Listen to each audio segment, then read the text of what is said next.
Hello, good morning to all. Last time अपने अपवन वेग के बारे में पढ़ रहे थे।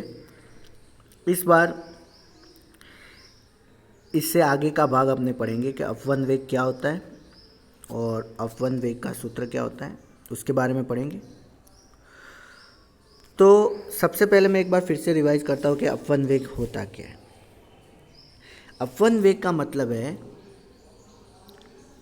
कि मान लो कि कोई भी एक चालक है, उस चालक में बहुत सारे इलेक्ट्रॉन्स हैं।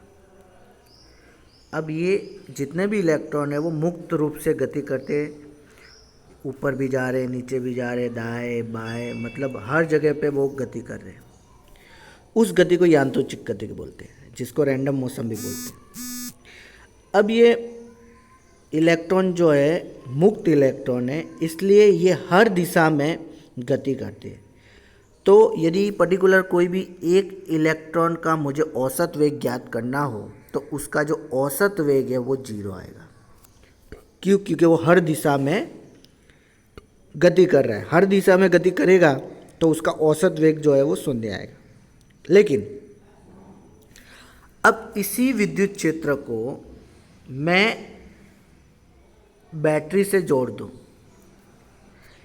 इस चालक को मैं बैटरी से जोड़ दूँ तो ये बैटरी का पॉजिटिव सिरा, तो इस साइड भी पॉजिटिव हो जाएगा। ये बैटरी का नेगेटिव सिरा, तो इस साइड नेगेटिव। अब क्या होगा कि इसके अंदर के जितने भी इलेक्ट्रॉन हैं जिनका आवेश ऋण आवेश होता है, और दाया भाग जो है, लेफ्ट साइड जो है वो धन टर्मिनल है और राइट साइड जो है वो ऋण टर्मिनल है। तो इलेक्ट्रॉन जो है अपने को पता है ऋण आवेश होते हैं, इसलिए वो धन की तरफ क्या होंगे, आकर्षित। तो अपने क्या देखते हैं कि इसके अंदर के जितने भी इलेक्ट्रॉन जो पहले रैंडम मोशन कर रहे थे, हर दिशा में गति कर रहे थे, लेकिन अब उन पे एक तरह का विद्युत बल लगेगा और वो विद्युत बल क्या करेगा, उस इलेक्ट्रॉन को धन टर्मिनल की तरफ खींचेगा। मतलब ये जितनी भी दिशा है वो धन टर्मिनल की तरफ हो जाएगी। तो अपने क्या देखते हैं कि पहले जो भी इलेक्ट्रॉन थे वो रैंडमली मोशन कर रहे थे, लेकिन अभी अपने क्या देखते हैं कि जितने भी इलेक्ट्रॉन हैं उनकी सबकी दिशा जो है एक पर्टिकुलर डायरेक्शन में, ठीक है, जो सब धन की तरफ गति करते हैं, बराबर। तो अब इसका जो औसत वेग होगा, अब इसका औसत वेग 0 नहीं होगा। क्यों? क्योंकि जितने भी इलेक्ट्रॉन हैं वो सभी एक निश्चित दिशा में गति कर रहे हैं, और जब निश्चित दिशा में गति कर रहे हो तो इन सब इलेक्ट्रॉन के वेग को मैं जोड़ूं तो उसका औसत वेग जो है वो 0 नहीं हो सकता। तो इसका औसत वेग होगा कितना, तो उसको ज्ञात करने के लिए चैप्टर नंबर 1 में अपने ने एक सूत्र पढ़ा था और वो था E = F/Q, बराबर। तो E = F/Q। Q मतलब होता है आवेश। अब आवेश में यहाँ पे अपने ने क्या लिया हुआ है, आवेश में अपने ने यहाँ पे लिया हुआ है इलेक्ट्रॉन। तो अपने क्या करेंगे, Q की जगह पे रख देंगे इलेक्ट्रॉन। तो E = F/E, तो F बराबर क्या आ जाएगा, F बराबर आ जाएगा स्मॉल e और कैपिटल E। मतलब F बराबर Q, E स्मॉल e और कैपिटल E बल लगेगा, और ये बल जो है वो किसके ऊपर लग रहा है, इलेक्ट्रॉन के ऊपर लग रहा है, बराबर। अब इसके आगे माइनस भी लिखेंगे। क्यों? क्योंकि इलेक्ट्रॉन यहाँ पे घूम रहा है और इलेक्ट्रॉन का आवेश कितना होता है, ऋण आवेश, इसलिए यहाँ पे सूत्र हो जाएगा F बराबर minus small e capital E। तो इसके अंदर जो बल लगेगा, हर इलेक्ट्रॉन के ऊपर जो बल लगेगा वो F बराबर स्मॉल e कैपिटल E बल लगेगा, और इस पे जो वेग होगा उसको ही अपने अपवन वेग बोलेंगे। इसी को अपने अपवन वेग बोलते हैं, और उसी अपवन वेग Vd का मान अपने को अब ज्ञात करना है, बराबर। तो यहाँ पे देखो जो मैंने बताया वही कि पहले जो इलेक्ट्रॉन है वो मुक्त रूप से गति कर रहे हैं, मुक्त रूप से गति कर रहे हैं मतलब जिगजैग गति कर रहे हैं, जिगजैग गति करेंगे तो इन सब का औसत वेग जो है वो अपना क्या आएगा, शून्य आएगा। लेकिन जब इसके अंदर विद्युत क्षेत्र प्रवाहित करेंगे तो इस पे लगने वाला बल जो हो जाएगा वो माइनस स्मॉल ई कैपिटल ई, बराबर। अब अपने इसके आगे क्या करेंगे, देखो अपने को ज्ञात करना है अपवन वेग।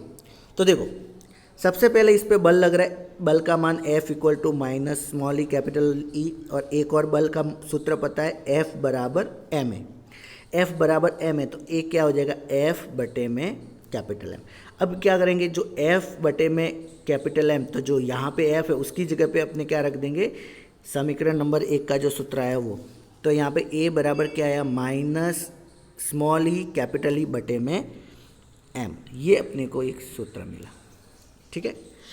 अब देखो ये A मतलब क्या है, A का मतलब है एक्सीलेशन, त्वरण। तो ये त्वरण किसका, तो अभी अपने देख रहे हैं कि जितने भी इलेक्ट्रॉन है वो एक निश्चित दिशा में गति कर रहे हैं, ठीक है, धन टर्मिनल की तरफ जा रहे हैं, मतलब ये इलेक्ट्रॉन गति कर रहे हैं, मतलब इसके अंदर अब क्या उत्पन्न होगा, त्वरण उत्पन्न होगा, बराबर। तो ये त्वरण जो है उसी का सूत्र है कि जो इलेक्ट्रॉन जो रैंडमली मूव कर रहे थे, अब जैसे ही बैटरी को ऑन किया तो जितने भी इलेक्ट्रॉन थे वो धन टर्मिनल की तरफ गति कर रहे, तो वो पहले उनकी स्पीड जो थी वो कम थी, 0 भी हो सकती है, विपरीत दिशा में भी जा सकती है। अब उनकी अचानक से उनकी गति जो है वो बढ़ गई, जिससे उसके अंदर एक्सीलेशन A उत्पन्न हो गया। तो अब अपने क्या करते हैं कि पहले उनका वेग मान लेते u1 u2 u3 था, अब वेग हो गया v1 v2 v3, मतलब परिवर्तित हो गया। तो अब उसका औसत वेग क्या होगा, तो औसत वेग अपने ज्ञात करेंगे, बहुत सारे उसके अंदर इलेक्ट्रॉन है तो हर एक इलेक्ट्रॉन का औसत वेग अलग होगा, तो किसी का v1 v2 v3 से लेके vn, और बट्टे में कितने सारे इलेक्ट्रॉन हैं, n नंबर है तो वो n होगा, तो उसी वेग को अपने क्या बोलेंगे, अपवन वेग, बराबर। तो अब अपने क्या करेंगे, इस अपवन वेग जो है वो ज्ञात करेंगे, और अपवन वेग किससे मिलेगा, औसत वेग ज्ञात करेंगे उससे मिलेगा। तो अपने क्या करते हैं, अब v1 v2 v3 हर का अलग अलग ज्ञात करते हैं। तो देखो v1 का मान कैसे मिलेगा, तो v1 का मान मिलेगा अपने को पता है समीकरण नंबर 1 के हिसाब से v बराबर क्या होता है u प्लस एटी, तो v1 क्या होगा u1 plus 81, v2 plus 82, v3 बराबर u3 प्लस 83, इस तरह से vn बराबर ये हो जाएगा। तो ये जितने भी मान हैं वो v1 की जगह पे अपने रख देंगे, तो ये जितने भी मान हैं अपने ने ये v1 की जगह पे रखा, ये v2 की जगह पे v3, इस तरह से vn, और नीचे तो आ गया n। अब इसमें यहाँ पे ध्यान देखते हैं तो u1 u2 u3 un ये तो उसका प्रारंभिक वेग था, ठीक है, और a जो है उसका त्वरण, और t मतलब कितने समय में उसने प्यार किया। तो अपने क्या करते इसको u1 u2 u3 को अलग कर देते।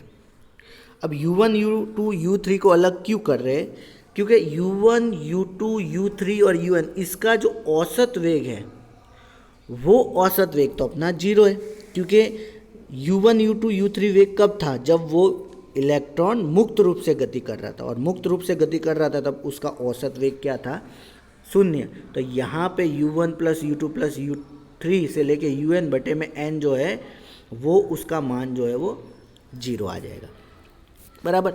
अब इसमें ये बचा खाली, तो a t1 t2 t3 से लेके tn बटे में n, तो इसको अपने टो बोलते हैं, जिसको विश्रांति काल बोलते हैं, बराबर। तो यहाँ पे जो समय का औसत वेग है, समय का औसत मान जो है, औसत समय जो है वो औसत समय को बोलेंगे विश्रांति काल, जिसको टो से डिनोट करते हैं। तो अब देखो यहाँ पे बचा क्या, तो वी बराबर ए टो बचा, ए और टो, बराबर।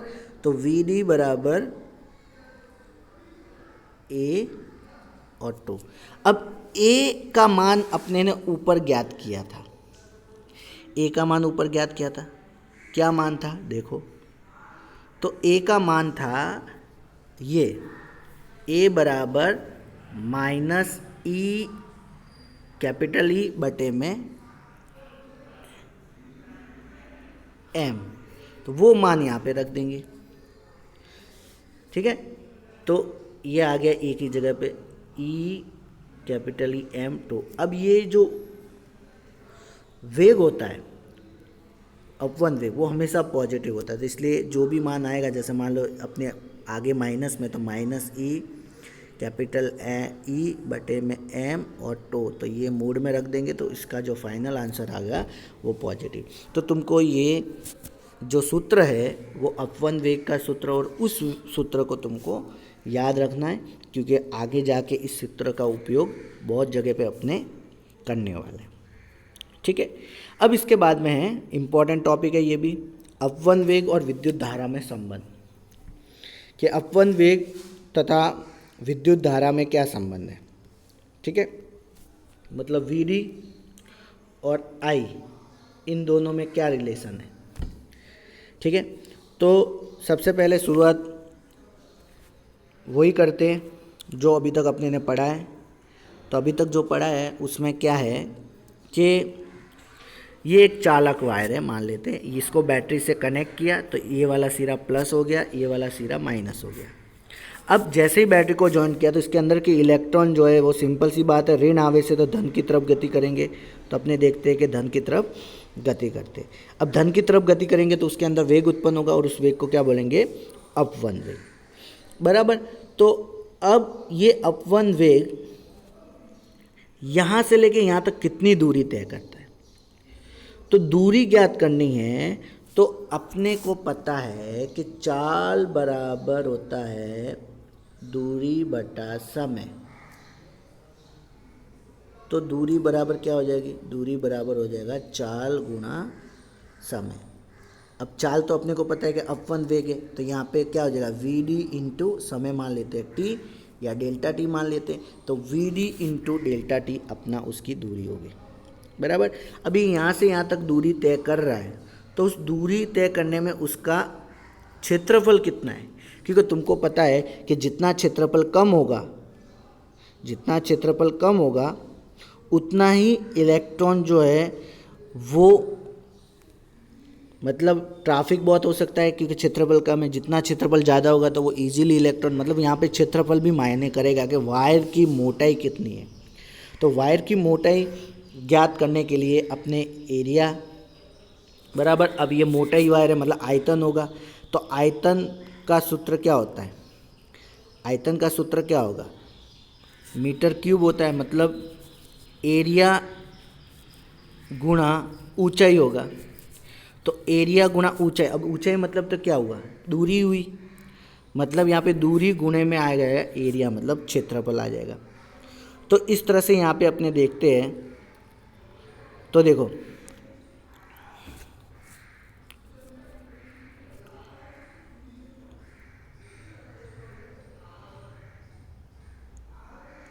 यहाँ पे जो अपने को मान मिला वो अब देख लेते हैं। देखो सबसे पहले अपने ने इलेक्ट्रॉन जो है उस प्लेट में कितनी दूरी तय करता है, तो दूरी बराबर होगा वेग इंटू समय। तो वेग की जगह पे वी डी आ गया, समय की जगह पे डेल्टा टी आ गया। अब मान लो कि इस चालक के अंदर n number of electron move करते हैं, बराबर। तो n number of electron move करेंगे तो उसको n से गुणा भी करना पड़ेगा, क्योंकि ये जो दूरी है वो एक इलेक्ट्रॉन की है, इसी तरह बहुत सारे इलेक्ट्रॉन है तो n से गुणा करना पड़ेगा। अब उसका आयतन, तो आयतन जो है वो यहाँ पे क्या होगा, आयतन बराबर हो जाएगा दूरी गुणा क्षेत्रफल। अब दूरी क्यों, क्योंकि दूरी मतलब ये ऊंचाई हो रही है ना, ये यहाँ से यहाँ जा रहा है मतलब ऊंचाई तय कर रहा है। तो यहाँ पे क्या हो जाएगा, क्षेत्रफल ए और दूरी मतलब वही V D into delta T आ गया। अब इसमें बहुत सारे इलेक्ट्रॉन है तो n से भी मल्टीप्लाई कर देंगे, तो यहाँ पे क्या आ जाएगा n। तो अपने क्या देखते हैं कि इसका जो मान है वो आया A V D delta T N, बराबर। अब इसमें